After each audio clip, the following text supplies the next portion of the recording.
fantastic. This is GT racing right now. He's got traction, he's got rid of the outside of both of them! Maloney! Oh, he's taken Anderson! Anderson's up top! Oh my god! Oh. Big crash! Oh my goodness, half the field's gonna get rolled! This is very close. These guys are want to make their way through the field very quickly. This is it! This is over! I can't believe this! Oh my god! God, what?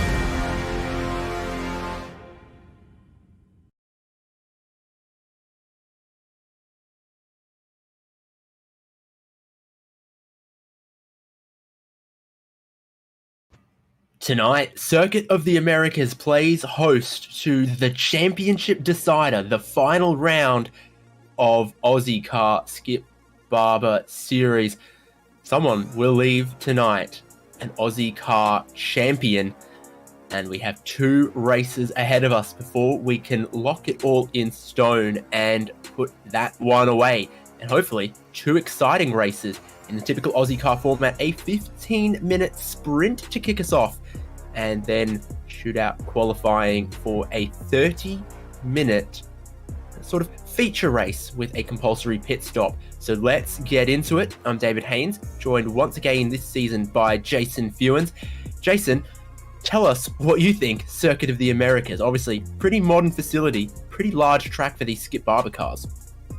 Yeah, very wide track, plenty of runoff for these cars. So we've seen them at quite some narrow tracks with very little runoff, and this way to end the season is quite a contrast to what we've seen throughout other previous seasons. Lots of switchbacks, lots of flowing corners, and quite a few heavy braking zones. So this track really, it's got a lot of everything.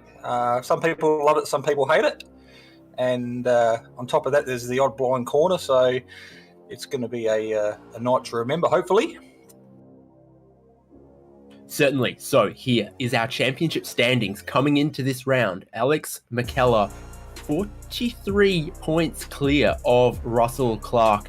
So McKellar obviously just looking to bag some points, not give away too many, and bring that lead home. I'm sure that's going to be his focus throughout both of the races. Then just 2 points to separate the Milo teammates of Russell Clark and Ben Snell.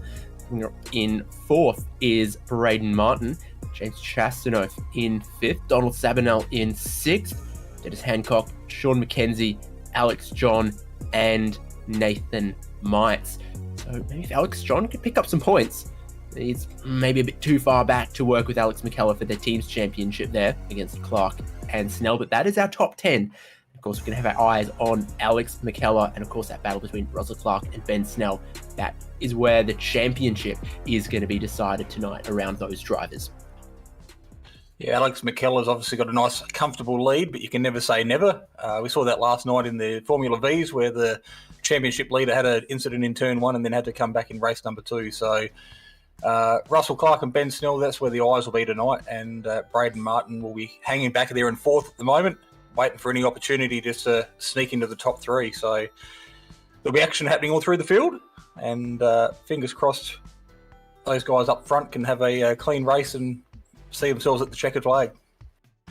So qualifying for race 1 has been done. Let's look at the grid as they all grid up on the start-finish straight right now. Ben Snell on the pole position, Alex McKellar in 2nd, James Chastanoff, Donald Sabinell, Matthew Mites, and Braden Martin. It's good qualifying for Snell as he battles his teammate. So Tim Cornt, Alex John, Brady Baldwin, Lee Harrison, Ash Knowles, and Sean Doyle, the next 3 rows. Haven't seen Mama Doyle in the YouTube chat yet. Maybe she's around. Who knows? Then we've got Nathan Verney, Jeremy Bush, Dennis Hancock, Sean Mckenzie, Peter Wilkinson for row 9 there. Darren Lesueur, Craig Kermond, Farron Hancox, Ira Felberg, Simon Dobner, Leon Williams, and the grid continues just a little further with Philip Paradiso, Jamie Willits, Greg Holmes, Anthony Connors. Last drives with a qualifying time. No qualifying time for Russell Clark or Sean Carey. So Russell Clark, 2nd in the championship, 2 points ahead of Ben Snell. They are at entirely opposite sides of the grid. Yeah, bold strategy. Let's see if it pays off for him. That's a beard and a mustache and a half for Ben Snell on pole position. Lights soon to go out for the first race here. 6 laps of Circuit of the Americas. I hear revs, I see the lights, and the clutches drop. The drivers pull away. Always pretty even starts in these Skip Barbers, but never perfectly even. Reaction time, etc. factors into it. Ben Snell immediately covering the inside. Championship leader Alex McKellar is going to follow him on the tight line in towards turn 1. Then they all fan out. A little bit of concertina there at the apex. I see a couple of cars going nose to tail. There'll be an insurance claim or two after that, and they all sweep downhill through turn 2. And then to one of the defining features of this track, this non-stop turning, these S's here through this section of 3, 4, 5, 6 and turn 7. Cold tyres still on the start right here, and you can see some drivers struggling with that, either clipping the apexes, clipping some other drivers. Paradiso is spun around but without too much damage, or just plain old pushing wide. So a lot of action always through there, particularly on lap 1 with cold tyres. Ben Snell, pole sitter, still leads from Untitled Chapter to Donald Sabinell. Braden Martin's managed to pick off 1 spot from Matthew Mites in 5th as they get to the far end of the circuit for the first time. Yeah, it doesn't take long for this. It is a relatively long circuit, but it doesn't take long for these skippies to sort of make their way around here relatively quick. Looks like most people have made their way through the first half of the circuit with no incident. Most people still also have their front wings, rear wings intact, but that was... Who was that just ducking off there? Brady missing the braking marker, or maybe having technical difficulties, but... Might have picked up a slowdown coming over the crest or somewhere else, but this is for the lead. Obviously a huge slipstream on the backstretch. Alex McKellar out of the slipstream into the lead of the race, and Snell gets run a little bit wide off the exit there as well. That huge slipstream on the backstraight, keeping our lead pack all stuck together. Might change in the first sector later on, but on the backstraight, my goodness, it brings them together. So McKellar on the defensive with the narrow entry to these complex to corners here. No worries with track limits for Ben Snell and Chastanov, Sabinell, Braden Martin still behind, etc. But in this long right-hander, it's Alex McKellar still leading. He's going to hold on to it to the end of lap 1. Potentially a bit too wide further back here. This is Lee Harrison and Tim Cornt. Harrison's already made up 2 spots so far on this first lap, and he appears to be conductor of his own little train here at 8th. Yeah, Sean Dorr, they're waiting for an opportunity as we see cars running a little bit wide there on the exit of the corner, but that then gives them a wide berth onto the main straight to get a good run up the hill, so end lap number 1. So good little battle packs forming. It's a train here of about 8 or 9 cars, so there is bound to be some action happening relatively soon through there. Tyres should be up to speed now, so we get into that heavy braking zone at the turn 1. Everybody makes their way through relatively easy with no dramas. I just watched Russell Clark go 3 wide down the inside at turn 1. That man is possessed and on a mission to make up some positions in this 15-minute race. I think he only managed to stick one of those moves there, but as you can see, from 29th, currently up into 17th after 1 lap, and a lot more drivers in front of him. He plans to pick off as he gets more confidence as the tyres come up to temperature. Through the X's here, Sean Mckenzie, another one of our drivers in the top 10 in the championship, and he's just in front of Tim Cornt, I think it was there. Jerry Bush, Nathan Verney all around there. A lot of locked-on cars in the mid-pack of the field right now as they are still presumably trying to get some of that tyre temperature, but it's a hot track as well. 29 in the air, 40 on the track. So, hot, a warm day in Texas. Yeah, that shouldn't affect the overall temperature of or the wear and tear of the tyres, though. It is a relatively short race here tonight, so... the 6 laps, 15-minute race, whichever comes first. So we've seen in the past that tyre wear hasn't been an issue in these cars, so just keep an eye on that, but I can't see that playing a factor as the race goes on here in race number 1. Some moves being made. Braden Martin looking to get a pass on Donald Sabinell and up into 4th, where he currently is in the championship standings as well. So Tim Cornt with that Lee Harrison train, it was all kicking off here. Where is... Well, he's got, I think Ash Knowles right behind him. Sean Mckenzie to his inside in this hairpin here. And, a couple more drivers thinking track limits are slightly optional in this sprint race. It's Nathan Verney, Jeremy Bush side by side at the front of this pack to the hairpin. And they are really racing close on this super wide Grand Prix style track. Maybe that lets them run too wide through a lot of places without too much hassle or drama. As you can see, Vernie from Bush, from Mckenzie, from Knowles at the moment. Look at Knowles try to get around the outside of the long corner to the inside for this next corner, not able to really do it. Backs out of that one. The other one to watch in this battle, of course, is Russell Clark. So he's in that Milo car there as we jump on board with him now. So he's going to be very, very cautious, very conscious because he's got a championship at stake. He was just up there in front of a couple of cars there and decided to back out of it because things were getting a little bit dicey. So no doubt playing and thinking the long game. Have got limited laps to get the moves done here, but at the same time, he's also got the speed and the racecraft to stick his nose in and catch a few by surprise. I'm not sure where to put his nose. This is a very exciting onboard. You could have probably watched the entire race from that perspective, and it'd be pretty interesting to look at him right in the meat of this pack here with 2 laps down and 4 still to go into the S's. Again, you can see a variation of lines. It sort of seems like if you can take the wide entry at the very start of the S's, you can then work that through each change of direction to, by the end of it, be able to carry a lot more speed off than the drivers in front. Once you get behind, turning towards some of those apexes, it just sort of compounds and bullies you, and you end up losing a little bit of time through there. He's bullying right up towards those yellow apex curves as Russell Clark to try to get a good run down the hill here. The inside is not going to open up for him unless he takes a late switch. Looking at Dennis Hancock for this position. He's not. He's going to wait, take another wide entry into this corner that feeds onto the back straight. And who's that running oh so wide? The car is sitting down on the left-hand side for Sean Doyle. His front left suspension in a bit of dramas, in a bit of strife. Yeah, it doesn't look overly healthy. He's obviously pulled to the left-hand side to get off the racing line, but losing a lot of speed and a lot of positions. Wow. Hit that curb. Car didn't like it, and the whole front sits down. This is what it looks like from the onboard. This corner here. And yeah, that's something. It's adjusted his ride height to lower than he would have wanted. It's a shame for Sean Doyle. Yeah, we saw the cars suffering damage from the sausage curbs last weekend with Ben Snell pulling out of race number 1, I think it was. So Doyle once again suffering the same symptoms, same casualty. So disappointing for him, but he'll bounce back for race number 2. Start the next one with a clean head and a fresh slate, and come back faster and stronger. Halfway through this race now, 3 laps down, 3 laps to go. McKellar leads, and he's led them all through a bit of a weave down the pit straight here. Chastanoff up into 2nd, Braden Martin up into 3rd, and Ben Snell is back into 5th at the moment. Alex Johns also caught up to this pack a little bit as well. Donald Sabanel runs where he qualified in 4th at the moment. So yeah, there's your lead pack. Donald Sabanel's apparently taken the fastest lap of the race there as well. So good on him. Teammate right behind him as well in Ben Snell.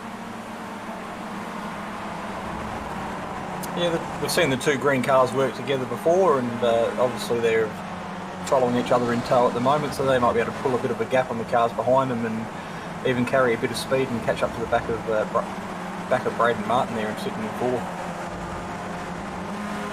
Tim Corn, Ashley Knowles, Russell Clark again, just trying to set up this flowing section to be able to carry speed through the middle and also get a good run off the exit. That is wide and wide and wide for Jeremy Bush, I think it is. So he's lost out to Tim Corn. And there's good momentum from Knowles, who I think might try to get down the inside here.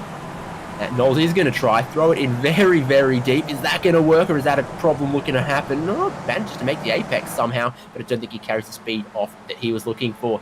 Here's Braden Chastanoff out of the tow. Braden Martin's still staying in the tow. Down the inside, at the end of the back straight goes James Chastanoff for the lead of the race. Clobbering the curb was Ben Snell there as well. He's got past his teammate in Sabanel, but then really monstered those nasty yellow apex curves that we've got around here. So quite a bit of change at this lead pack after the back straight. Chastanoff from Keller, from Martin, from Snell, from Sabanel, and Alex John and Matthew Mites are just hanging with this top pack. I think Lee Harrison's almost catching them as well at times. So this could still be interesting in this one with 2 laps to go when they get to the line. So Chassey's already proven to be a front runner up here. He took a race win in the Enduro a couple of weeks ago, so he'll be enjoying a bit of time at the front of the field again. No stranger to the battle packs up the front, but no doubt the Top Split TV car leading the championship at the moment. He'll be wanting to finish the season on a high and taking maximum points, and by rights take bragging rights at the end of the night. So she's not all over Red Rover yet. 2 laps to go, like you said, Dave, and anything can happen at the moment. Let's get a spirit level on that headset for Ben Snell. When you turn the wheel, the driver that we see in sim moves his head a little bit. I think Snell's actual head moving a little further than that. Different angle to do the comparison. Yep, wheel goes to the right, head goes to the right. Yep, in life imitating art on this one.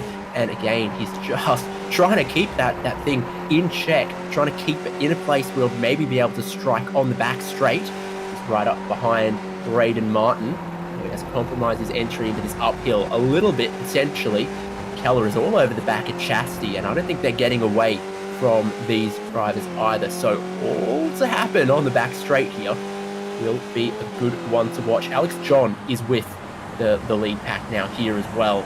Come through the far corner at turn 11. Chastity runs it out a little wide, but you can carry as much speed. You can get that corner perfect, and I think the length of this straight, the driver behind you will still catch you by the end. Such is the strength of the slipstream in these Skip Barbers. Yeah, they run from turn 11 through to turn 12, the longest straight, if you want to call it, on the track. So best opportunity to tuck in behind someone and get a tow along what is the big long stretch here. Really gives these skippies a stretch of the legs. Sure, and Alex McKellar does it down the inside, easy as you like, back into the lead. Chastity saw there was no way you can really defend that one unless you're going to throw some ridiculous blocks. So he goes back into second. Teammate as rear gunner here as well. So we've got 2 Milos, 2 locked-ons, and 2 Top Split TV cars in our top 6 pack. We're going to come towards the last lap of the race. Is the teamwork going to make the dream work for one of these drivers to take the win? Maybe slingshot your teammate down the back straight, see if they can hold on through the final sector. That could be the winning strategy for the final tour of Circuit of the Americas. So come through the final corner. That's a bit of a move from Ben Snell, but I don't think it's gonna stick on Braden Martin. So one more tour of Circuit of the Americas for race 1. Yeah, a bit of side-by-side action going on there, and Braden Martin coming out on top in that instance, but still a long way to go around this circuit. Like I said earlier, 2.5 minute lap times. Very, very wide into the corner here. There's about 3 or 4 different lines that any of the drivers can take. And to make their way down the hill into these S's, they're going to have to file back into single file somehow. Put some car lengths between Braden Martin and James Chastanoff between second and third, hasn't it? Snell's been aggressive, 2 corners in a row. It's costing them just a little bit of time. This could be between McKellar and Chastanoff now. And is this even Martin accidentally playing a bit of rear gunner for Chastanoff, letting Chastanoff only look forward and attack? Time will tell as they're approaching in halfway around the lap here. Martin, I think, wants to hold on to that podium position, but it is going to be oh so tough if he's not picking up the slipstream off the 2 in front. Now the Milo cars having a little bit of a battle between themselves. Savinel almost taking a look at Ben Snell, but almost just to take a defense from Alex John, who has a look down the inside there. They're side by side at the apex for 5th. But what about 1st and 2nd? Look at all of them following Alex McKellar. He takes them to the left. He's going to take them to the right. He's weaving for all he can to try to hold on to this lead. That's a problem for Barron Hancock's no rear wing, and his race might come to an end on the final lap. But for McKellar, the weave has almost worked. Chastanoff still 2/10 back as they come into the braking zone here. McKellar has saved that trick for late, but there still is a chance at some of these hairpins, some of these braking zones for Chastanoff. Martin somehow has also held on to 3rd, so I thought it was all going to be on speedway, super speedway style on the back straight on the final lap, but leader's held on to his position. 3rd place has held on as well. Realistically, only 1 proper braking zone left on the final lap here. Chastity has got to either send it down the inside of the last corner or send it down the inside of the last corner. McKellar's going to be expecting that. He's been pretty strong through this final sector as well. Got to carry the speed well through this penultimate corner. Keeps it within track limits as well. Braden Martin does it, and he's under attack from Ben Snell. But McKellar, through the final corner, can do it his way, can keep it clean. He is going to come to the line to take another race win, extend his championship lead in sprint race number 1. Martin and Snell, a drag race to the timing line, and I'm going to need official confirmation on that one, but apparently Ben Snell squeaks a podium by 0.006 of a second. Super close, but super clean racing from our top 6 pack. Yeah, we've seen that all season, and it's been a bit of a storm one of the Ozicar Skip Barber Series here, so a lot of respect being shown between the drivers, particularly up the front. Braden did get pushed a little bit wide there, but it also did give him that run to the line, so I'm sure there was no love lost, and it was all good, clean fun, but absolute nothing there between the final spot on the podium. That was awesome driving by everyone. Yeah, Snell on the podium by 0.006 of a second, so Braden Martin just misses out on that one. I just don't think he got the traction all the way out there on the AstroTurf. And really, he needed every little bit of speed he could get because he's coming back, but not fast enough. The nose of Snell still just stays in front. Yeah, I mean, you've got to have your glasses on and a little bit further zoomed in to tell from that one. That's how close it was for those spots. And Russell Clark ended up in 12th, so 17 positions gained out of him. What a race. We get to do it all again for race 2 in not too long as well. So, yeah, super close. Let's look at the results now, though, because Alex McKellar did a great job on the final lap to hold on to that lead and therefore take the win and extend his championship lead from James Chastanoff and Braden Martin. If you stare at that background for too long, you'll start seeing it when you close your eyes. And then Braden Martin in 4th, as we mentioned. Look at that. It says 0.007 of a second there. The official timing said 0.006 of a second. Trust me, nothing in that one between Snell and Martin. Alex John in 5th, Donald Sabanel 6th, Matthew Mites 7th, Lee Harrison in 8th, Nathan Verney 9th, and then the top 10 there rounded out by Tim Cornish. As we move our way through the field, good drive by Sean Mckenzie there to finish off in P11. Russell Clark, as you mentioned earlier, from the back of the field up to P12. So it wasn't the race he was hoping for, but he's certainly made lemons out of lemonade to at least get a 12th position there. So that'll take us into the final race with everything up for grabs. Ash Knowles, Jeremy Bush, Dennis Hancock there running out the 15. Tim Harris, Darren Lesueur, Craig Kerman, Leon Williams, and Philip Paradiso. That's your top 20. While the rest of them then, Anthony Connors, Sean Carey, Simon Dobner, Greg Holmes, Peter Wilkinson, last car on the lead lap. Didn't catch what happened to Ira Felberg. Saw Farron Hancock with the wing off his wagon and I think some suspension damage there as well. Sean Doyle, suspension damage from hitting one of the curbs. Jamie Willits, not sure. Brady Baldwin, suspension damage from hitting one of the curbs. I'm starting to feel a bit of a theme here, potentially, around COTA with some of the S's sections and some of these almost, well, apexes that are really tough to see at some of the tight corners. And then who else did we have? No, it was just those 30 drivers for race number 1. What an exciting race they put on, particularly at the front, where it could have been anyone's race. Let's take a break here then on Simspeed TV, but not before we bring you the schedule for next season. This, of course, the final round of this season of Ozicar Skip Barber Series. But a new season starts next week. You don't have to wait long. Remember, you can go to ozicar.net or find them on Facebook or find the Discord if you want to sign up, if you want to be part of this awesome racing. Some pretty respectful Skippy action, always broadcast and always a good show with some quality Australian drivers. So this is season 9 schedule kicking off at Red Bull Ring, then Barcelona on the Grand Prix layout, then it's a new feature that we've added a couple of seasons ago, but an oval round for round 3 at Dover, then Imola. I think that one's going to be pretty good. Slipstream down the pit straight, but then pretty technical through the rest of the lap. The Nürburgring Grand Prix and Zolder Alternate to bring home that 6-round schedule. Looks pretty good to me. So, a little break, and then we come back to Circuit of the Americas for the 30-minute pit stop feature race and to crown our Season 8 champion. Don't go anywhere. Yeah, so we're using the VRS Direct Force Pro this year.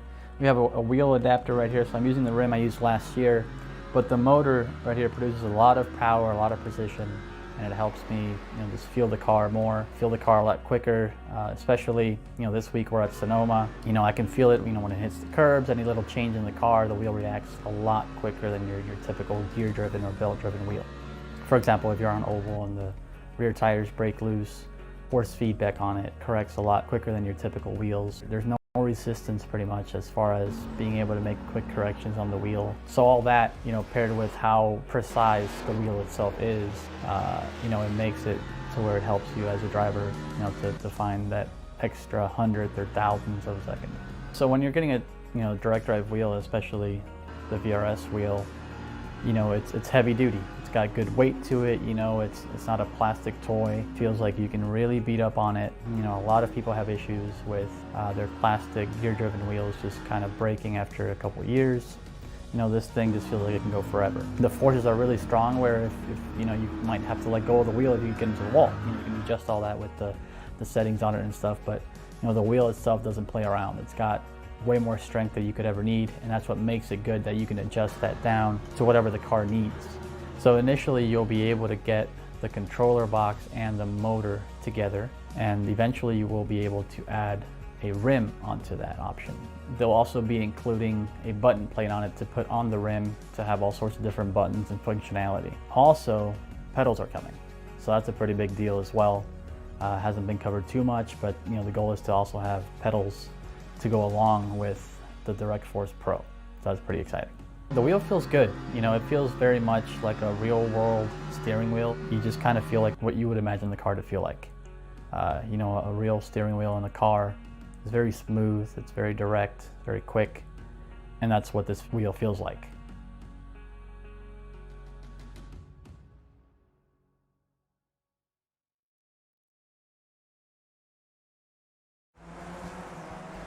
Welcome back. Hope you're sitting comfortably. Hope you didn't go too far, because we are gearing up and getting ready for qualifying and then the final race of this season of Ozicar Formula Skip Barber Series, which of course, as always, is brought to you by Simfinity, Locked On iRacing podcast, available where all good podcasts are sold, Prestige Trophy Badge and Engraving, who I believe will actually be providing one to our season champion. If not, they can open up their own wallet and get one if they want to make their mum finally proud of them.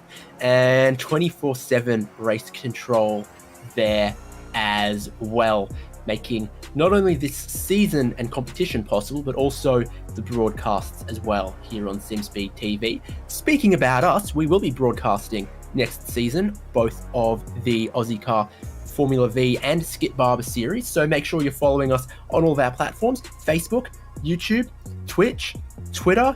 Address your mail to Simspeed somewhere in Ballarat or Auckland, I don't know, but certainly make sure.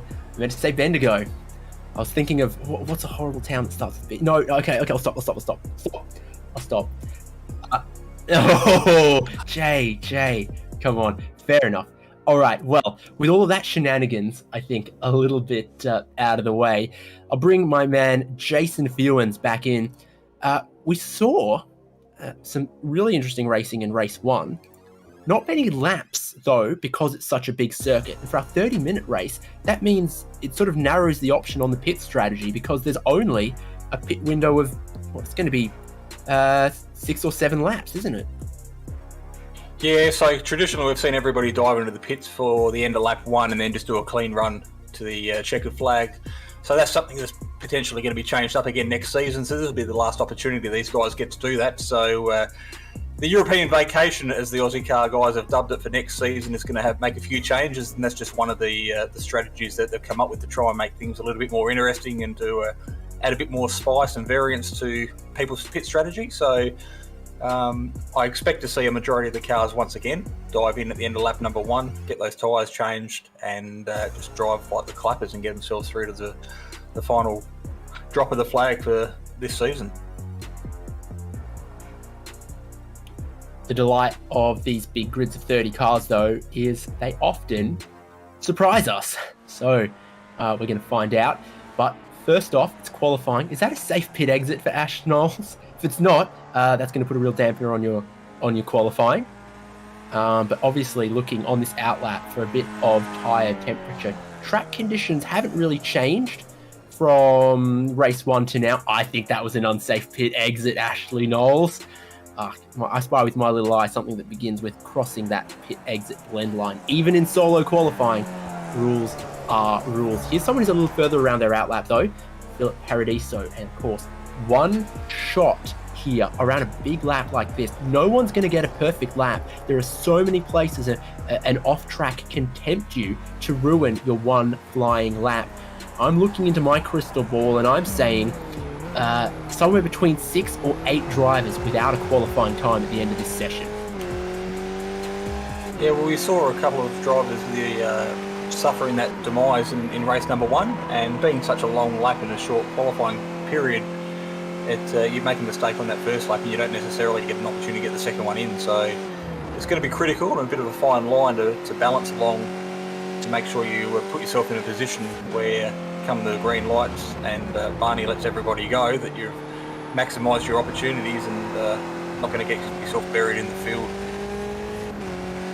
Here's James Chastanoff beginning his first and only timed flying lap for qualifying. Chasty, as he's known in the biz, and you see from this perspective what an uphill run it is towards turn 1. And then lots of different ways to get to the apex. You can sort of point the car towards the apex or try to take that really wide entry. He's sort of gone somewhere in the middle, not completely parked it on the apex, but also sort of pointing the car a little bit towards it. Now, all by himself, got to get this run perfect, trying to apex, if anything, after the yellow curbs so that you can then carry the momentum through into the next sequence of corners and changes of direction. The rear is a bit slidey. He lays down a little bit of smoke, and I'm not sure that's fully the line he wanted to take, but everyone else is going to be in the same boat with tyre temperatures, with tyre pressures, and with trying to put in a good lap, but make sure it stays within the white lines and the curves of Circuit of the Americas. 1 minute to get to the far end of the circuit, another 1.5 minutes to bring it back home to the timing line. It is a big lap. And here's another one of those tight corners where he makes the apex and the car slides a bit on the exit. That's going to cost you the momentum when you've only got 100 and something horsepower in these Skip Barbers, and it's going to be hurting his lap time all the way down this very, very long back straight.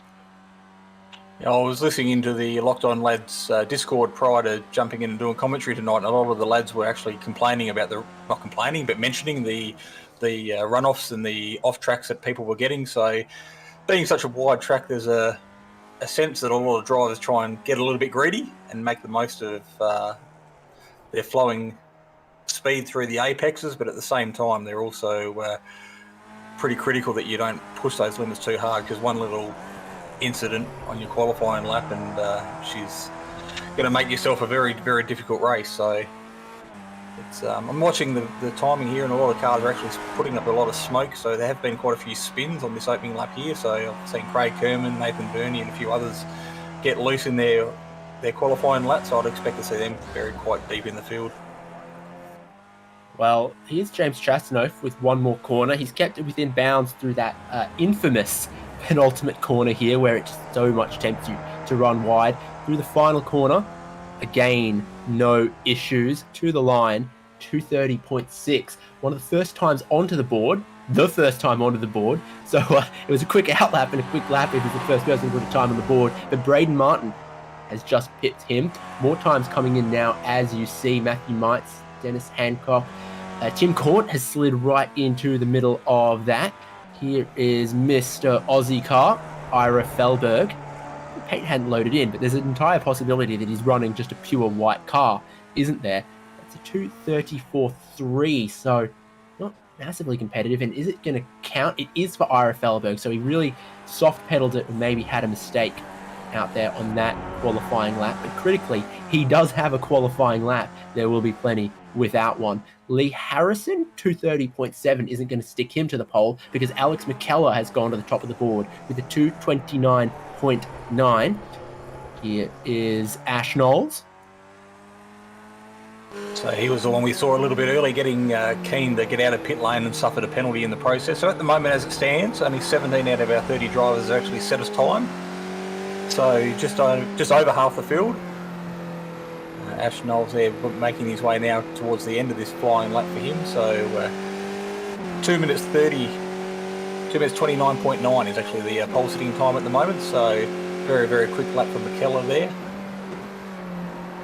He'll be very happy with that leading into the final race of the season. One more corner for Ash Knowles, and already it's not going to be pole, but is it going to be a valid time at a 2:37? I don't think it is. It's not. So he's either had a spin or an off-track somewhere, and he's going to be one of the drivers bereft of a qualifying time and starting pretty deep down the order. Darren Lesueur to the line, and again, I think that one doesn't count. Has Ben Snell got a time on the board, or he spun it before the line? I've just watched Ben Snell go into turn one, and I think he was having a bit of a play at the end of the straight there. He was to say he was out of control was probably an understatement. So like race number one, Ben Snell now had a great result in race number one, but he's got some work to do at the moment. He's sitting back around 19th, and the timing sheet's unable to put a time in for qualifying. So just to mix things up a little bit more, just when we thought things were starting to sort themselves out, just another curveball for us to juggle before we work out a winner and the subsequent place getters at the end of tonight's race. Let's see how many other drivers stick a time on the board. It's not going to be this driver practicing their pit entry, one of the locked-on cars. All of them look slightly different, but goodness knows if I've worked it out yet. I haven't. Could be Braden Martin. But I've been very generous to all of our drivers because I said maybe 8 of them wouldn't lodge a qualifying time. In the end, I think 11 drivers have no qualifying time. It's only our top 18 that have a qualifying time, but the fastest of all of them is Alex McKellar, looking to clean sweep the round to bring home the championship. That's obviously going to be his goal from pole position. Donald Sabinell alongside him, Braden Martin in third, James Chastner fourth, Russell Clark and Alex John fifth and sixth, I should say. Tim Corn, then Matthew Mites for row 4. Got Brady Baldwin, who's hoping to have a clean race in this longer feature, alongside Sean Mckenzie. Then Dennis Hancock and Nathan Verney, 11th and 12th.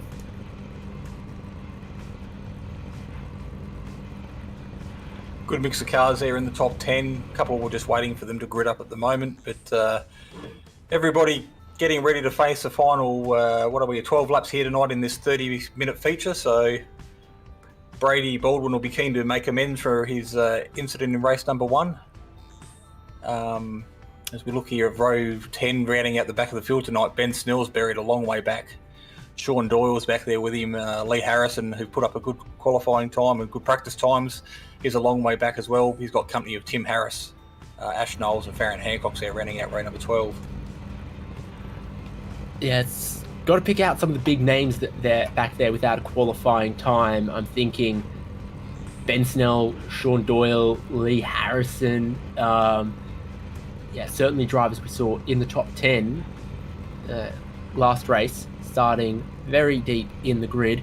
Someone tell me what on earth is going on with these grid positions that race control puts everyone in. There seems to be absolutely no rhyme or reason to that whatsoever. There's line markings painted, but we don't use them for some reason. Not that that's going to matter when the lights go out momentarily and we get underway for 12 laps or 30 minutes. I think it's going to be 12 laps. There are the green lights. There is the getaway. And it's decent enough for Alex McKellar, but I think Braden Martin from the one car back on the inside road, that's a good launch. He's all the way down the inside already ahead of Donald Savinel, cleanly up into second. Here comes his teammate James Chastanoff as well. Martin almost comes across to block out his competitor there, and again, cold tyres through the S's for the lap number 1 here. This is side by side for third place, and that can almost only end in tears on lap 1, surely. They keep it all together. These cars, difficult to handle on cold tyres, relatively narrow, street-derived tyres, and they slip and they slide and they understeer, and they are a real handful until you get that temperature and that pressure. There's contact right in the back. I think that might have been Farron Hancock's and Philip Paradiso. Hard to tell. Some other drivers around as well. Farron Lesueur is having some problems with his driving, maybe with his ISP or his Wi-Fi. Sean Doyle it was, I think, instead of Hancock, who might have made wheel-to-wheel contact with the purple car, which I think might have been Philip Paradiso. So McKellar's still leading. Oh, and there's a different locked-on car into the fence. It's locked-on podcast host Peter Wilkinson. It seems like he's going to get going, though. Here's the lead. McKellar, Martin, Savinel, Chastanoff, and Russell Clark. Braden Martin is going for the lead. He's pulled out of the slipstream. Couldn't make this happen in race number 1, but he's ever so ginger on the brakes. McKellar is maybe, if anything, a little gutsy, wide of the apex, but he keeps it on the track on the exit. Better than could be said for Russell Clark. Now side by side for second. Savinel's taken the opportunity to try to attack. It's not going to work though. Yeah, Braden Martin definitely making his presence felt there at the end of that back straight, but by diving down the inside like he did, it did compromise his exit speed and gave Donald a bit of a sniff and a look, so just put himself under a bit more pressure there. So there is a long way to go. There's 12 laps in this race and we're only halfway through lap number 1, so tyres should be definitely getting up to temperature now. A couple of locked on lads cars tied up in this chugga big green train that we have in front of us, mixed up of Milo cars and top split TV cars. So we've got cars diving into the pits like we spoke about in the two side by side. Bang! That was Chastanoff. There's a reason they put Tech Pro barrier at the pit entry here, because that's possible, and that is no good there whatsoever. I don't know whether to continue. It has to grab reverse gear to get it into the pit lane. Nose cone off, thankfully. Might be able to get that fixed at this pit stop. We are gonna see as eventually gets it into pit lane. We're gonna take the replay of that one. Bit of contact on the way to pit entry. It's a tough one to adjudicate, isn't it? Yeah, it looked like a very late decision to pit there for a Chasty, so he's come from a long way over on the right-hand side of the track, and he might have just found himself with that green Milo car in a blind spot on the left-hand side, and I'm sure he would have copped a whack in the side and thrown himself in the tyres without even realising what actually happened. So he hasn't really got time to go back and look at it at the moment. He's just got to pull himself together, get that car repaired and get back out there, but he has lost a lot of time, so and through all he's of that, going to find himself. Spot Russell Clark was going for pit entry, saw carnage, and then pulled out of it. He's now in second out on track behind Brady Baldwin. These two have continued. So Clark was going for pit entry, saw everyone else was doing it, and the little contrarian has stayed out. So it's Baldwin, Clark, Verney, and Snell who stayed out, while a big chunk of the field have pitted. We're going to see how that goes for them. Here's Alex McKellar, raced out of his pit stop to be the highest placed driver to have already cleared that compulsory pit stop. Behind him, other drivers who've done so, Braden Martin and Alex John. Already McKellar's thinking about trying to shake them.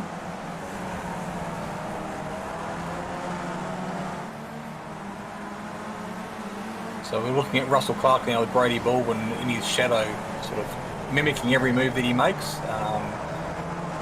I don't know whether these guys will actually dive into the pits here at the end of this lap, or whether we'll see them do a last minute decision as the laps die down. So I don't think it'd be a very wise move at the moment to dive into those pits and put fresh rubber on, because you'll end up with those cold tyres again. So if we make our way through the last couple of corners in the sequence here leading onto the straight, We'll work out whether I get to eat my words or not.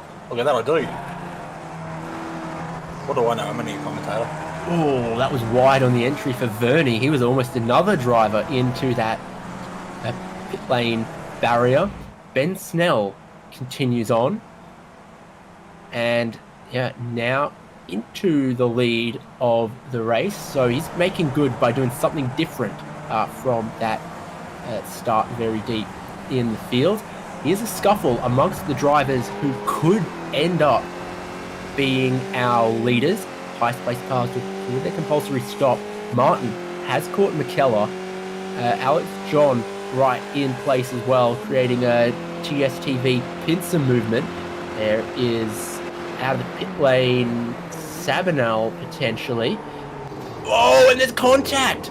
That always is a risk here at turn 1. The car coming out the pit lane to the inside, and Alex John's pulling off. He's got damage. Russell Clark's pulling off. He's got damage. I think this is any hope of a championship challenge down the gurgler for Russell Clark. Probably was out of contention after race 1, but now look at this. He's got the inside. He's coming out of pit lane. They both make contact at the apex. I think by the time you're that far out of the pit exit and you're on the inside, you don't got to yield to the cars on track. Well, it's funny that happened just because I was just watching on another screen that Tim Corn actually got very loose going in there literally 15-20 seconds beforehand. As soon as that little incident cleared up, we saw the leaders or potential leaders there come together. So I'd almost go to say that's as far as that's called a crash catastrophe, David. That's almost as bad as Snellatives. No, it's not even close. If we're honest with ourselves. I've been working on that all week. Give me a break. We'll bring you back in next season, maybe see if we can workshop it a little bit. Here is this is Peter Wilkinson going for a spot. Ever so cautious down the inside because he didn't want to plough wide, but it's probably cost him in this battle with Anthony Connors and Greg Holmes. His drivers haven't pitted yet. Immediately behind them, Alex McKellar and Braden Martin, who have. So this is always the risk of being one of the early pitters, is you end up amongst cars that haven't stopped yet, losing time and then eventually track position to drivers who stay out longer in the clean air. See, we're probably hoping for the drivers in front to pit, but they're under no obligation to do it until about lap 10 when the pit window closes there or thereabouts. So we will see if this early pit stop call works for McKellar and Martin or not, relative to primarily Ben Snell, I think, who stayed out there. Yeah, well, we saw it work a couple of weeks ago on the Oval where James Chastanoff scored his first and only win in the Ozicar Series, and we were watching that with great detail, and didn't actually come to fruition until a couple of laps to go. So same thing may happen here tonight. As the laps count down, we'll have a better idea where everybody's situated, but really could come down to the wire.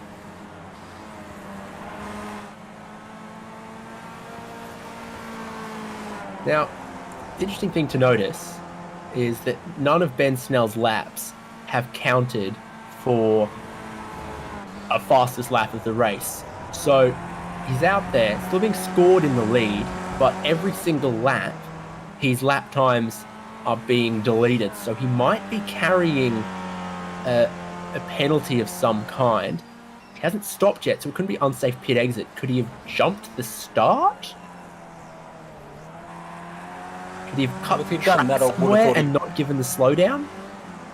If he had done that, I would have thought he got a black flag by now, so we would have had to serve that. So we're starting to get away well and truly into the race now. So I think with a black flag, you got 3 laps to serve. And being on lap number 4, if that was the case, I think he'd be finding himself in a bit of trouble. So if he's got a 50-second pit stop in his future, we'll know. If he does make his pit stop and then holds in the box for 50 seconds, i.e. an extra 40-second hold, then that'd let us know that he's got a black flag and penalty for something of those likes, be it cutting the track and not giving the time up or something else. Here is Baldwin and Sabinal. They are 3rd and 4th of the drivers who've cleared their pit stop now, from the unfortunate demise of Alex John and Russell Clark. Promoted these guys, and I think Baldwin's decided he wants none of that. He's gonna let Donald Sabinal back out in front of him. Somewhere Braden Martin's managed to drop off the back of Alex McKellar as well. Not totally. They were just getting past Greg Holmes, but there was a car in between them for the moment there. Not pitting yet for Ben Snell. He's still out there. He's going to come across the line. We're going to see if this lap counts. And the answer is it doesn't. So something is going on race control-wise for Ben Snell, and he might have to serve a penalty at his upcoming pit stop. Yeah, that's going to be an absolute horror to his championship campaign. Something that none of us probably really anticipated was going to happen. So just have to wait and see how things pan out. So I'm not too sure how that's going to work out in anyone's favour. Really mix things up and bring Braden Martin up onto the podium.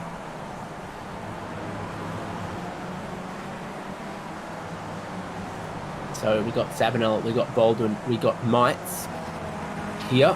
It says battle for 7th. That's where they are officially right now, but could end up being the 3rd, 4th, and 5th. This particular little battle when Snell, Felberg, Anthony Connors, and Greg Holmes all make their pit stops. Mites is doing well to range up on the back of this fight. I think Baldwin's just fading a little bit here, though his line there far more precise than the driver behind.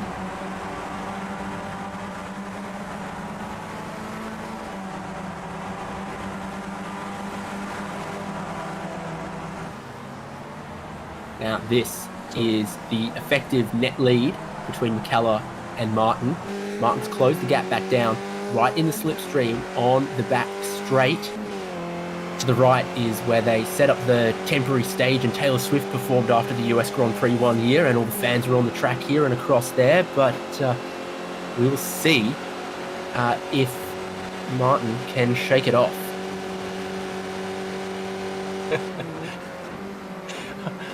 You just keep pulling out. There's nothing surprises me, Dave.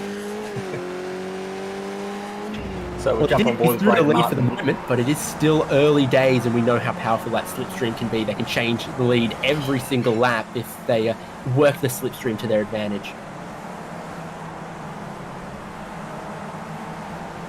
Yeah, another little battle pack forming back here with the Milo car, and that might be Savinel, I think, and Holmes and Baldwin there sorting themselves out with Matty Mites waiting in the background. So not all the action is happening up the front. There's sort of side-by-side action packs happening all through the field. Another lap for Snell, same story.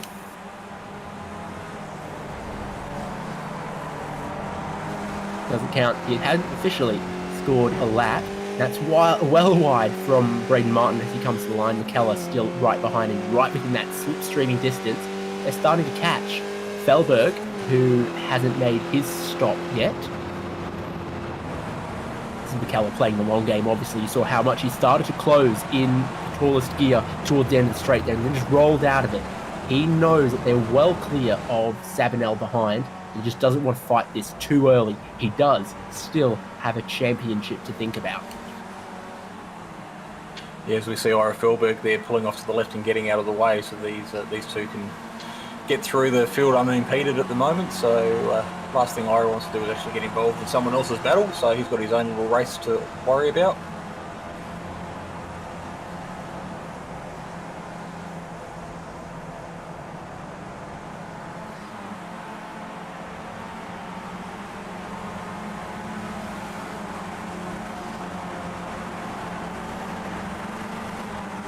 Watch Alex McKellar, our pole sitter at the start of the race, sitting right behind Braden Martin, as you said, effectively race leaders, with Ben Snell and Ira Felberg, the two cars that are yet to pit. So Ira's now found himself behind these guys, where Ben's a substantial distance down the road, another 22 seconds. So you won't see him in the foreground at the moment until he decides to pit. Side by side for the effective race lead, still second until Snell pits, but here is McKellar having patiently bided his time, grabbing that lead back. And I think Martin could follow from that example, just ride along with McKellar and then try to nab it back next lap. And then it's a matter of counting backwards on your fingers and toes who gets to slingshot to the lead on the final lap of the race. That's when things might get a little more interesting. Those are two very wily, very head screwed on right Aussie car competitors. They know they're playing the long game in this race, and they're not fighting each other hard just yet. Let's see if the same is true, though, of this battle, which is going to be third, fourth, and fifth. Sabanel from Baldwin from Mites. Baldwin has caught up a little bit to Sabanel, and Matthew Mites, of course, still right at the back of Brady Baldwin. As they make their way through the, well, I'd almost call it the stadium section. This part of the track has a couple of them, which is very traditional in the European circuit. So over here in the circuit of the Americas, it's something that you don't necessarily see on a lot of the road tracks over here, but they've utilised it, and it gives great viewing opportunity for all these virtual fans in the grandstands to watch what's going on. I've seen people stick themselves in VR at the top of the tower there. Kind of an interesting perspective, an interesting way to do it. There's that aforementioned tower. As long as you're not scared of heights. Yeah, I don't know, that glass doesn't look strong enough for me. Fun fact, on the stairs on the way up is where they put some of the sound recording microphones for Formula One. And the guy walking up and down the tower was stood next to one, and that's when he said "Neum," and it came through on the broadcast as someone making race car noises with their mouth, because a fan was able to stand immediately next to one of the trackside mics and yell into it. Great trivia, probably better than Taylor Swift. You're just a wealth of knowledge. You cover all sorts of spectrums there, David. Because they put the microphones on the outside of the tower there, facing towards the track, because they didn't think anyone was stupid enough to walk up 25 flights of steps. They thought everyone was going to take the lift. But when you've got 100,000 spectators, there's always one, exactly.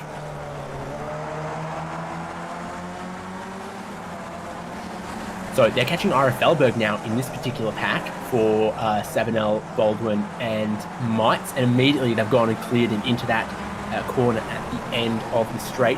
Felberg, again, has his head screwed on right here. He doesn't want to get caught up in a battle that's not his. And look at this. Nathan Verney has started catching them a bit as well, and he might even be able to use Felberg as a bit of a bridge, a slipstreaming bridge between him and those drivers he's trying to catch. Kind of like when your piece can move further in checkers if it jumps over someone else.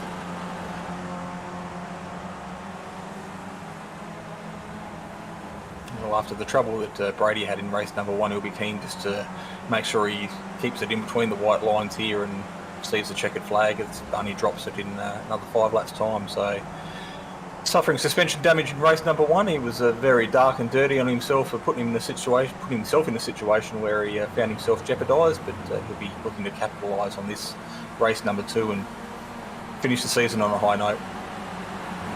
This is some side-by-side for third. This is the kind of stuff that's letting the drivers behind catch them. Baldwin gets in real quick around the outside, and it's still going to be level as they head downhill, but Sabanel is going to have to do the long way around at the turn 2, and that doesn't work out for him. This is the kind of thing that is helping Nathan Verney catch them up, and it's helping Martin and McKellar feel more secure out in the lead. Still 3 drivers who haven't made their pit stop is Ben Snell, Ira Felberg, and Anthony Connors. Look at the drift angle on this now as the tyres get up to temperature as they really slide through that section of track. And then a special shout out to Farron Hancock, who's made 3 pit stops, and he's still out there, 4 positions gained from where he started on the grid. Yeah, we've lost quite a few drivers during the course of this race. With Sean Doyle, we saw Alex John come to grief at the exit of turn number 1 there, Darren Lasue, Russell Clark.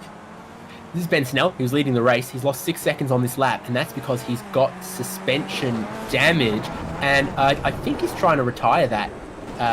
No? I don't know, man. I don't know.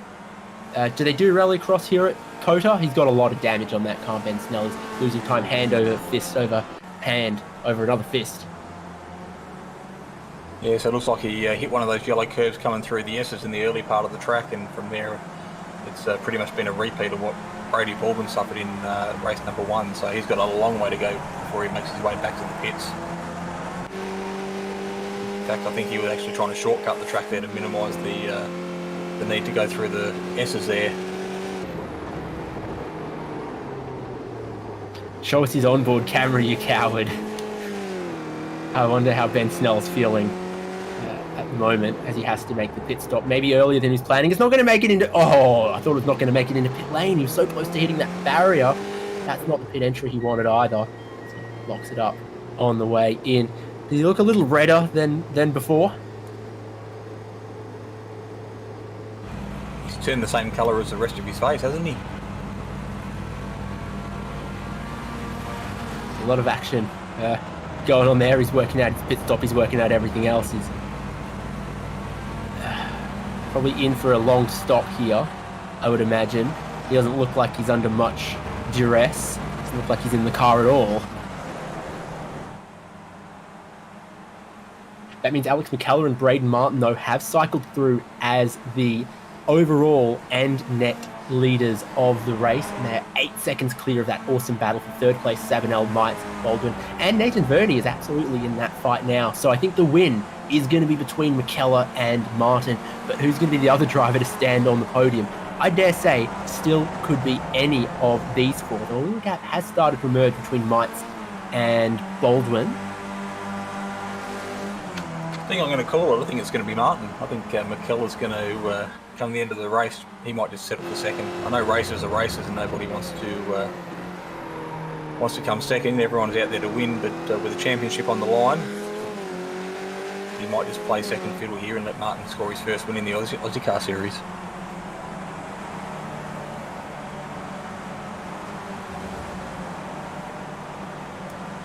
Yeah, I reckon Braden Martin knows that. He just needs to put the gloves on and go boxing on the final lap, go full centre spec, and know that McKellar will likely fold like laundry on that one. So we'll see what happens with a lap to go. Both of these guys race against each other a lot, week in, week out here in Ozicar, know each other quite well. So I think there is a lot of mutual respect here, but at the same time, I'm not sure Braden Martin has ever had a win in Aussie car competition in any flavour, variety or season. So I think he's I hate when sports commentators say this, but I just think Braden Martin is hungrier.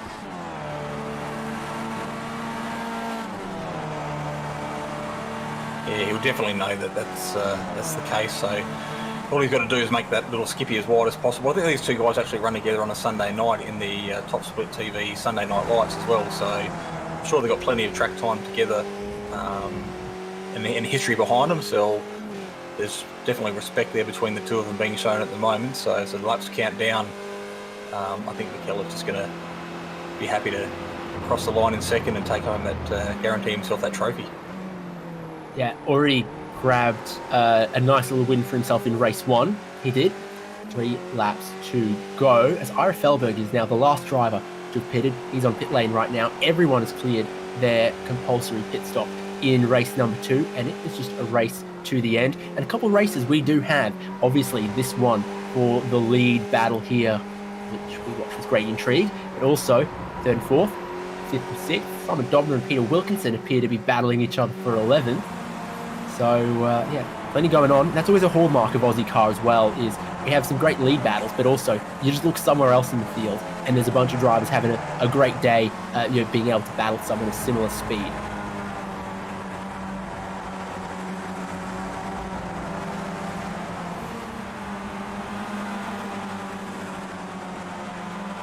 I think that's something that the tracks next season will actually play host to as well. There's a good mix of tracks. Like we said before, it's been dubbed as the European vacation, as the skippies tend to make their way around the likes of Red Bull Ring, and I think the only exception might be that Dover round. But the tracks that have been mentioned will produce some good racing, and with the skill level spread across a large field here, there'll always be something to race with. So RFLberg's long strategy has seen him emerge from the pit lane right in front of Peter Wilkinson, Simon Dobner and Craig Kerman to 4-car battle for 10th. action elsewhere for the lead, because McKellar has swooped back past Martin. Has Martin had any problems, or is this just a clean old slipstream down the back straight? No movement, no defense from Braden Martin. Leaves all the room down the inside for Alex McKellar, and he just goes and takes it. Okay, count back now. 3 to go. That means 2 to go, Martin will lead. 1 to go, McKellar will lead. All right. I think if McKellar's doing the same sums that I am, he's where he wants to be.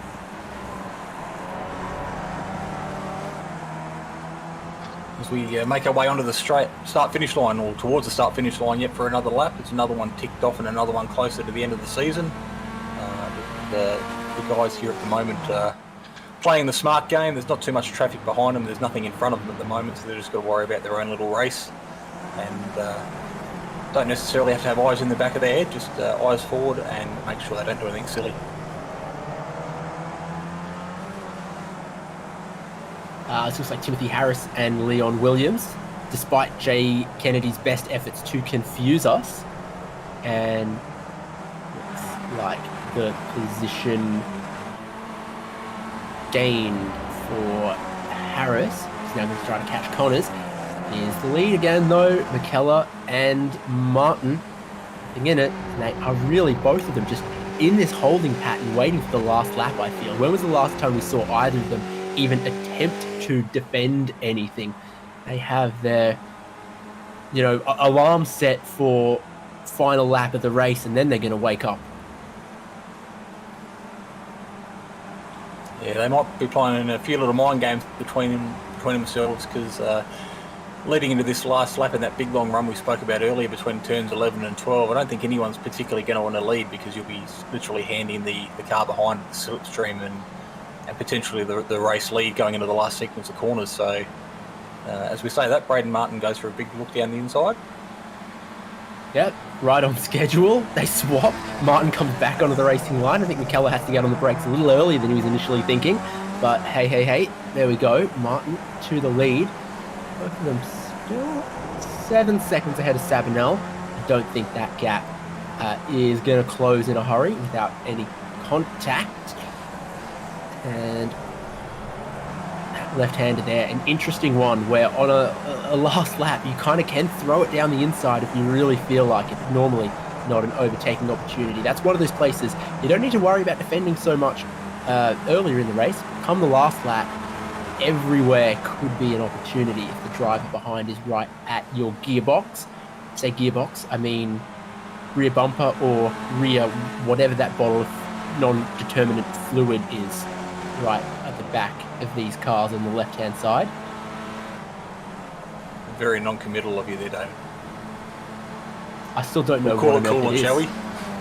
I mean, assume it's probably got to be some kind of coolant reservoir or overflow or something.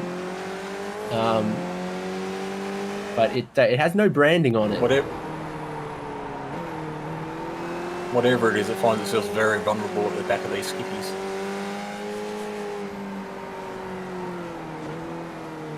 That's what we're talking about. It's got its own little holster, like a gas cylinder on the side of a caravan.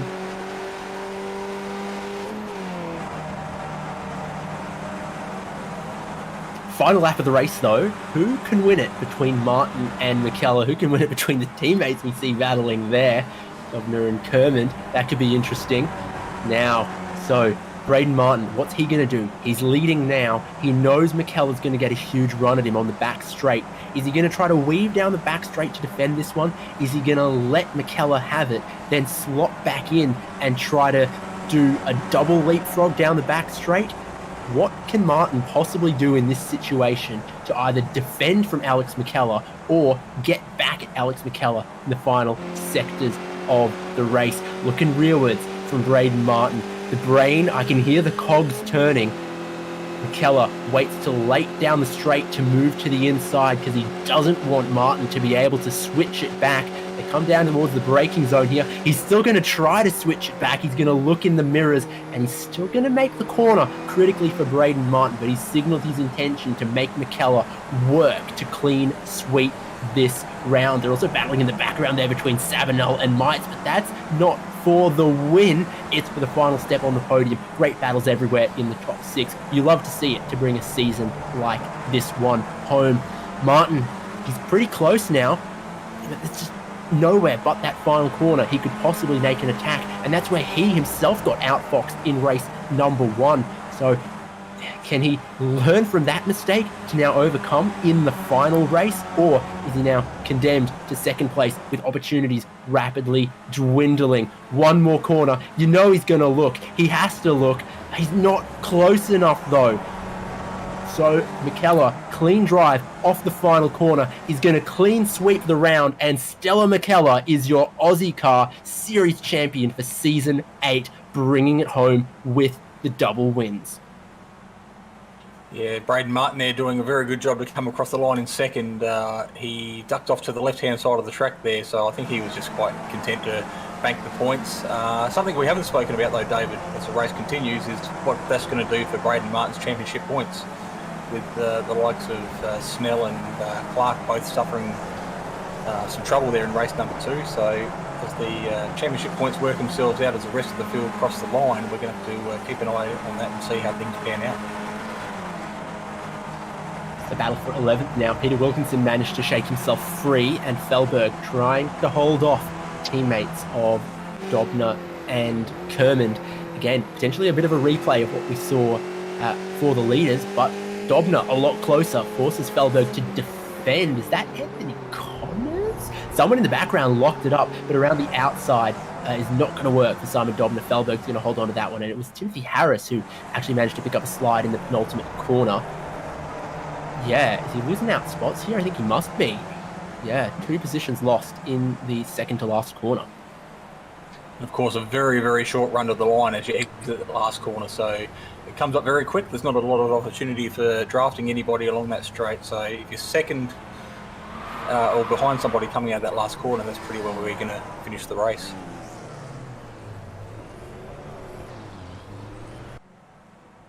Well, only a couple of drivers left out there.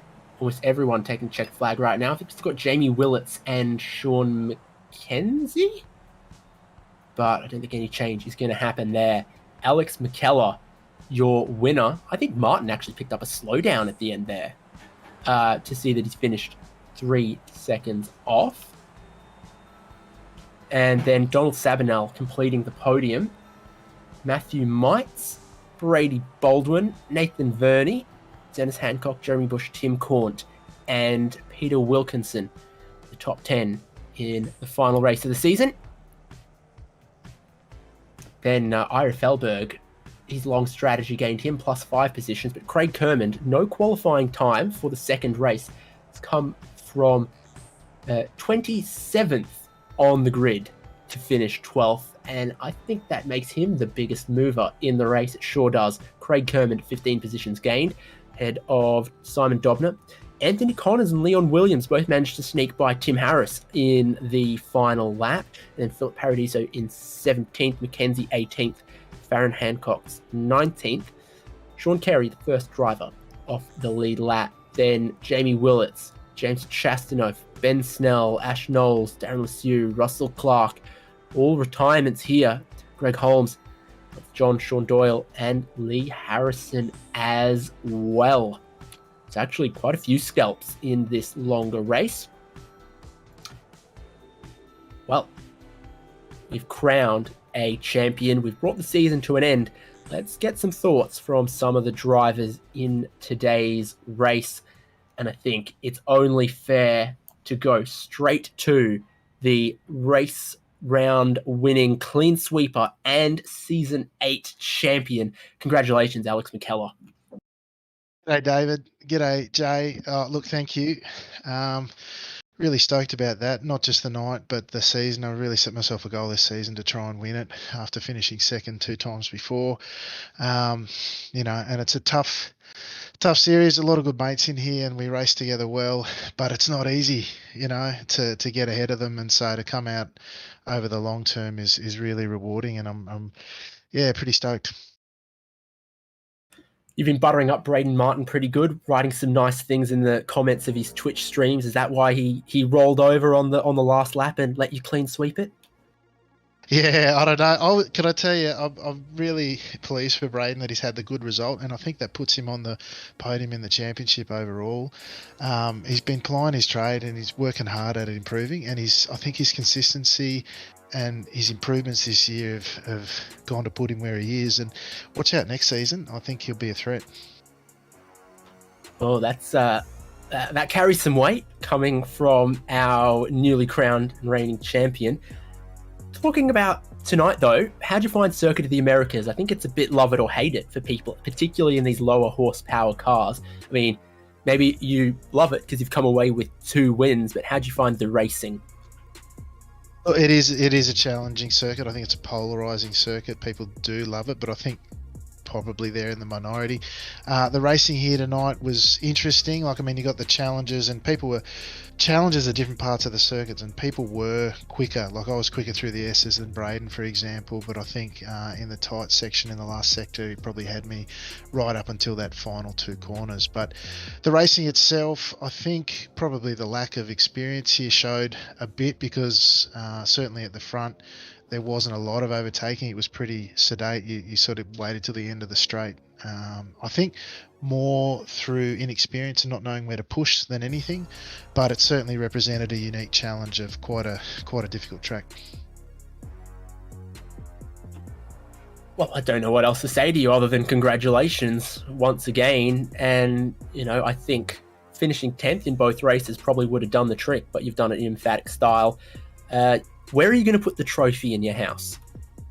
Well, I a few months ago, or a couple of months ago, I built a new PC, and there's twin second place trophies sitting on a shelf just behind it. I think it'll look pretty good in the middle, to be honest. So, looking forward to that one. I'll even post a picture in the Discord after.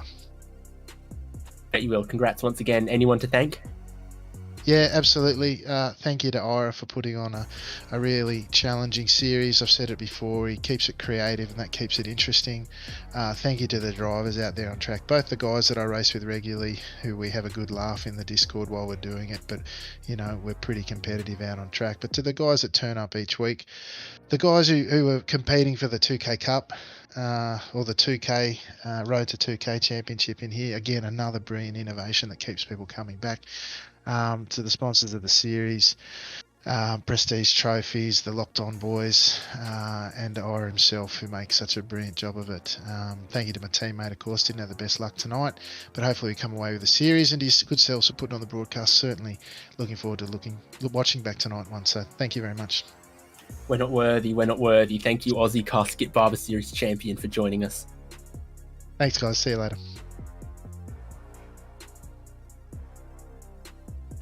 Whoopsie daisies, I clicked the wrong button. Let's bring in second place man in the feature race today, Braden Martin. What kind of cardboard are you made of? You couldn't grab the win there from Alex McKellar on the final lap? Nah, not quite. Just I gave it everything I could. I don't know if I had much left and got a little bit of a slowdown in the last corner. So I had to pull up before the line. Otherwise, if I had crossed it, it would have been bad news for me. I'll pay that. If you gave it a shot, you gave it a dig, and still finished on the podium, and I think picked up good points across both races tonight, didn't you? Yeah, not too bad. Almost had third in the first race as well, but Ben got me on the last corner, so 6,000ths or something like that. So yeah, almost double podiums, and it's been a long time between drinks to be in talking to you boys, so it was nice. I bet that extra motivation you need is knowing that we'll drag you into the commentary box. So I'm glad that was in the back of your mind and made you work harder today. But overall, give us some feeling of the season, because I'm hearing some rudimentary numbers that you might have ended up third or so in the championship, and that's amongst 40 to 50 drivers. Big grids this season. Yeah, it's pretty crazy. I really only made the one big mistake, which was when I gave Russell a little bit of a tap after the checkup at Nürburgring. And it's probably been my Achilles heel over the last couple of seasons. I've probably been getting faster, but with getting faster, I've found myself making some more mistakes. So it was nice to bring it together this season and be pretty consistent. I honestly wasn't expecting to be near the podium with the quality of the field, but it seems everyone's sort of had their issues throughout the season. So if I end up with a trophy, I'll be pretty stoked, I won't lie. Favorite track of this season so far? Well, not this one, funnily enough. I could barely string a lap together on this track all week. I've just been complaining about it everywhere. Probably Nürburgring GP. I really had fun just practicing there. It was, I don't know what it was, just the way the Skippy drove it. It was very flowy, and just all this way the corners linked together was good fun. Yeah, probably Nürburgring. Good call. Finally, then, who are you going to thank, and who's your tip for tomorrow night? Oh, tip for tomorrow night. Who would know? Depends what kind of Port Adelaide turn up. But I'll back us in. We'll have a win. Yeah, thanks to obviously Ira for running the series. Big congratulations to Alex McKellar. I know he was really wanting to win the series after his second place last season. So well done. He had a really, really stellar season. And obviously thanks to all the Locked On boys for supporting and, hanging out and doing practices and stuff. I definitely feel like being with those guys has really helped me. And obviously, if you want to hear me talk about the race, come over to the Locked On iRacing podcast and have a listen to Wilco and I. It's been good fun doing that. So, yeah. And obviously you guys for putting on the awesome broadcast. I definitely can't wait to go watch this one tonight. I heard you're big with Belgian grandmothers idly flicking through the home and lifestyle section. Yeah, apparently so. All the way in Brussels. Big hit. Absolutely delightful. Good on you, and hopefully catch you next season. Yeah, for sure. Thanks, guys. Well, who else? There's still a couple more standing by, and I reckon being at the end of the season, we'll give everyone their minute in the sun. Look at all that glorious sun here in Texas. We're actually looking at where the Austin soccer team, Major League Soccer team, play there. So then, why not? Donald Sabanel finished third in today's race. We didn't get a chance to actually take the kind of look at your scrap with Matthew Mites that it deserved on the final lap, because our focus was up at the lead. How'd you go on the last lap there? Oh, it was it was a bit scary because I saw him right behind me, and I was doing whatever I could to make the Skippy as wide as I can and try and keep the inside line. I managed to hold on to it, but it was stressing. Yeah, absolutely. A lot of always a strong presence from yourself and your teammates all throughout this season. And I guess it was kind of up to you on this final race to fly the flag. Yeah, I was pretty happy to actually get that podium finish. This isn't one of my favorite tracks, so I felt like my pace wasn't up there, but somehow I managed to finish third in the final race. Tell us about pit stop strategy, because I'm looking now, absolutely everyone on the podium pitted at the end of lap one. We've seen some other tracks, the bigger grids have meant drivers more willing to stay out long into the pit stop window, but apparently not at COTA. It's just the passing easy on a big, wide, modern Grand Prix circuit. Well, I wouldn't say it was easy, but having the width there, I think it definitely helps. And I think it was just trying to build the confidence on the brakes and stuff. It was, I don't know. It worked for me, I guess. And finally, are you going to give some final thoughts about this season of Ozicar, the tracks we've been to, the kind of season you've had? What's through your mind now that the season is behind us? At the moment, it's a bit relieving that it's finished. Some of those races were really nervy for me, but it's been great, and it's really been enjoyable racing with all the Ozicar guys, and they're all really good races, respectable races, so I've enjoyed it. Awesome. Well, hopefully we'll see you next season. Hopefully. Thank you. All right, I swear we're working through this backlog. Let's get Ben Snell just pipped Braden Martin for a podium in race number 1, I think. Let's wind the clock back and talk about that. Not bad when 6 thousandths of a second will grab you an extra spot. Yeah, it's pretty good. Not quite as good as the dead heat last week at Monza, but I think close finishes and sausage curbs have been my motto for the last 2 weeks. But Braden did a great job defending in that first race. Just made a small mistake in that second to last corner and opened the door. And I shoved it down the inside and managed to hold on across the line, but he had the run. If the line was any further along, he would have got me back to third. You were very thankful that it comes up so quick out of the final corner. Then race 2. I mean, tell us about that. Oh yeah, look, I was on for a good quality lap. I crossed the line. I did a 2-minute 30.000, but unfortunately got a 1x in the second to last corner, so I had to start at the back. I decided that if everyone was going to go in, I was going to stay out, and if everyone stayed out, I'd go in.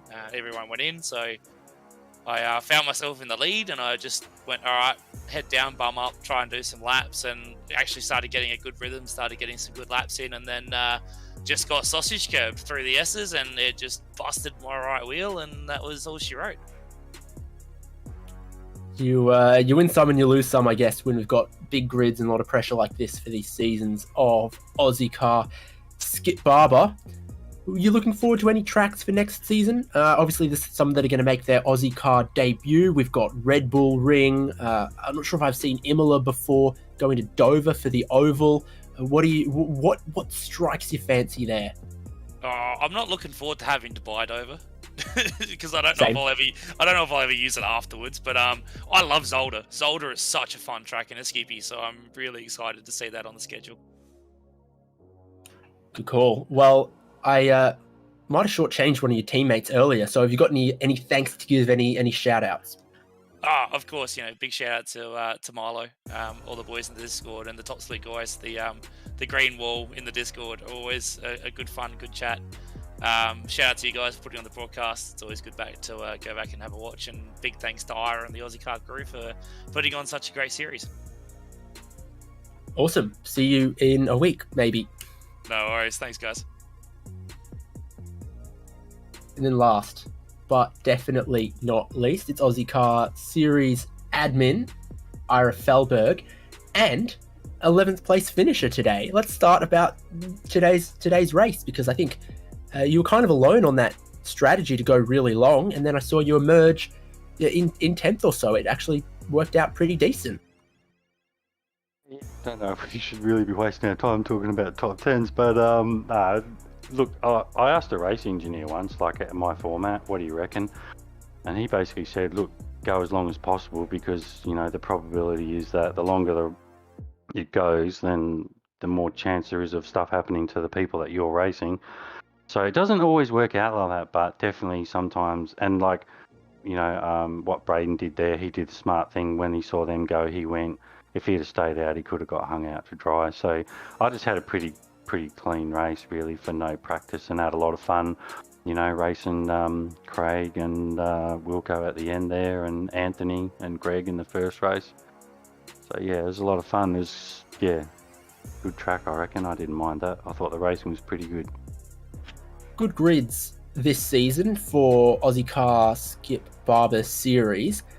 New season coming in, back to back, hot off the press there. So what's different? What's the thinking behind some of the track and format selections? And you think it's still going to bring 30 plus drivers? Yeah, I think so. We've got a solid core there. So I would say the last couple of seasons, it's been like you get a few new people, a few people drop off. So I'd say, and look, to be honest, if I had to pick a number, I'd say 30. 30 is about perfect. So in terms of the tracks, basically, we've got a couple of seasons of Europe and American tracks that we haven't been to yet. And I noticed that on the officials, 3 tracks next 6 weeks happen to line up as European. So I thought, a couple more other tracks in there, plus Dover, and we'll go do European. And those style tracks, the Grand Prix we've seen this season, I reckon it's really suited the cars. So I thought we'll kind of keep that going and, stick with the Grand Prix style tracks. And yeah, the racing's been really, really good. I'm having the time of my life, to be honest. It's a lot of fun, yeah.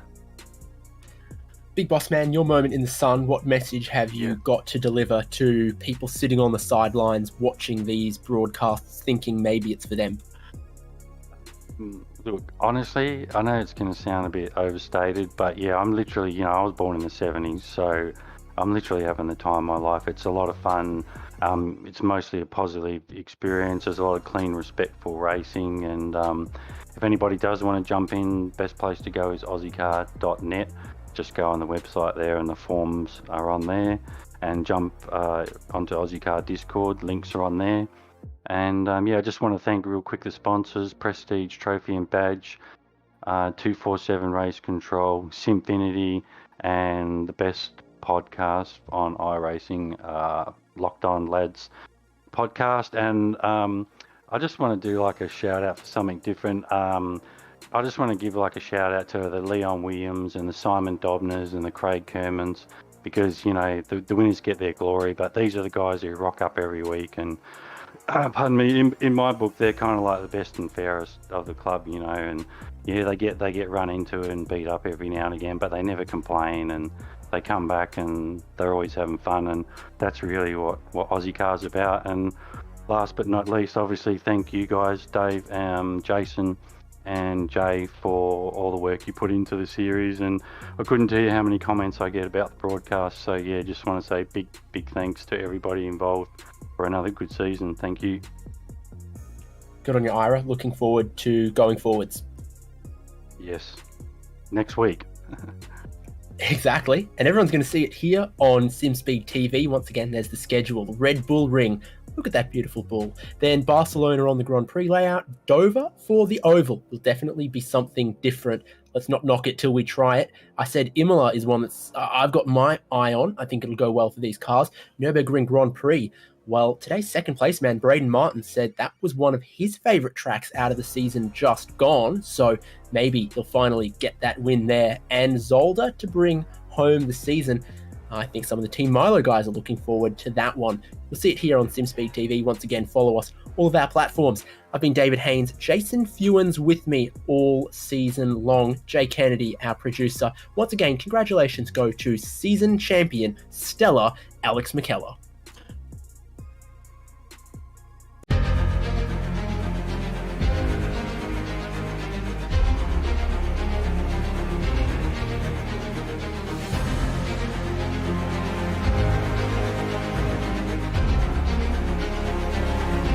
Fantastic. This is GT racing right now. He's got traction. He's got everything outside. Both of them. Maloney. Oh, he's taking Anderson. Anderson's up top. Oh, my God. Oh, big crash. Oh, my goodness. Half the field's going to get rolled. Section's very close. These guys are want to make their way through the field very quickly. Oh, there we go. Oh, no. That's massive. This is it. This is over. I can't believe this. Oh, my God. God, what?